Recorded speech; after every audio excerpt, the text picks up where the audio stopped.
నచ్చింది. ఓకే, బాగుంది, చాలా బాగుంది. అంటే ప్రభాస్ గారు హర్రర్ కాన్సెప్ట్ చేస్తారంట. చేస్తారు, ఎందుకు వేరు, హీరో అన్నాక అన్ని చేస్తారు.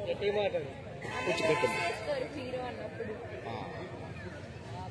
మరి ఈ సినిమాలో కాస్త రొమాంటిక్ లవ్ స్టోరీ అంటే పాత సినిమాలాగే మళ్ళీ మళ్ళీ చేస్తున్నాడు. మీకు ఎలా ఉంది? అంటే పాత సినిమాలాగా కాకుండా కొంచెం కొత్తగా చేస్తే బాగుంటుంది. మరి అవన్నీ చూసి చూసి బోర్ కొడుతుంది. అంటే దయ్యం అంటే ప్రభాస్ నిజమేనా?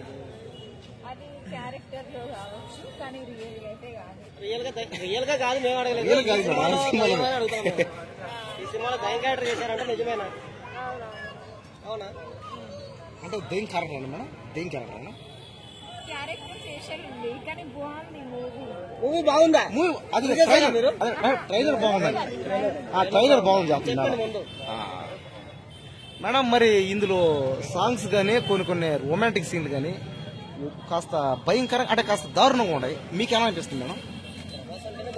అంటే ప్రభాస్ అంటే దారుణం అంటారా? దారుణం చూడండి ఫ్రెండ్స్, అంటే రొమాంటిక్ సీన్ మేడం, రొమాంటిక్ సీన్లు కాస్త ఎక్కువగా ఉన్నట్టున్నాయి. మీకు ఎలా అనిపించింది? అనిపించిందండి. అంటే ఇప్పుడు ప్రభాస్ గారి నుంచి అలాంటి క్యారెక్టర్ మనం ఎక్స్పెక్ట్ చేస్తున్నావా? అంటే 45 years లో రొమాన్స్ చేయడం అవసరం అంటారా? అవసరమే ఈ సొసైటీ. అంటే రొమాంటిక్ కంటెంట్ కాకుండా ఇంకేదైనా చేయొచ్చు కదని అందరూ అంటున్నారు. మీరేమంటారు మేడం?